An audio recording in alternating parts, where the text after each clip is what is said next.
Hello and welcome back to Thursday's History, or a sample of the history lesson. Today, for those of you who are non-patrons, you get to hear the first couple minutes of this. For those of you that are Patreon patrons, you get the whole dang thing every dang week. So let's get into it, shall we? Today, I want to talk about the psychological aspect of a joke.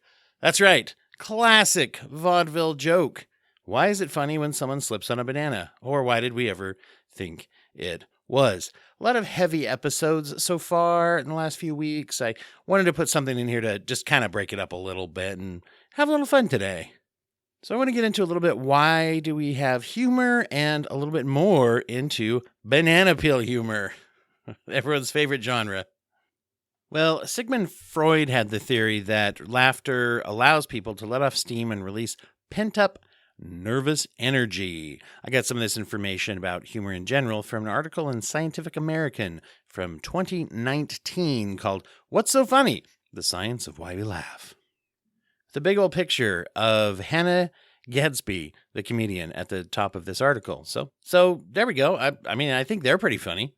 One of the things that's actually difficult to study about humor is that it's not really a laboratory thing. You can do laboratory-based experiments, but most humor is found somewhat randomly in everyday life, and then probably the most common after that is purposeful humor that is written, crafted, or created. And, honestly, psychology and psychologists are a little bit like, we think we know some things. There's some benefits to it psychologically, but do we really know? There's some roots here that it reports on where, going back to Plato and ancient Greek philosophers, where they felt that humor and laughter it came from looking at earlier versions of yourself and the misfortunes of others because of feeling superior. Of course, there's an old quote by Mel Brooks where he says, "Tragedy is when I cut my finger. Comedy is when you fall into an open sewer and die."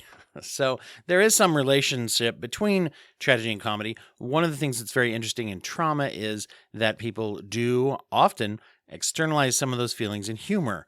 Now, stereotypically, therapists will call you on this in session. And honestly, a lot of therapists will comment on it, especially if it's a recurring thing, to talk about it. Personally, I don't think it's very good to discount that all the way. Since when we deal with emotional stress and pressure, it's very important, I believe, to have a balance between engagement and distraction. Now, distraction away from problems simply means, in a healthy way, that we're not thinking about them and obsessing on them all the time. One of the risks of that is you can slip into complete disengagement or avoidance, which is one of the roots of addiction and one of the better ways to actually measure if we're using unhealthy coping skills, even more than how often or how intensely we're using those coping skills, whether they're substances or anything else. But when you look at a complete disengagement or avoidance from situations, that's different than distraction. Distraction is actually a very important anxiety reduction technique, particularly when we're in a high point of crisis, and humor can engage with that. Going back to the old analyst theory once again, from the Freud perspective, is that irrepressed emotions, desire, hostility, rejection, that basically will be released with laughter. That's right, I said rejectin when I meant rejection. But you know what? That was funny. At least, hopefully it was funny to you, because it happened to me. In 2010, there was another article.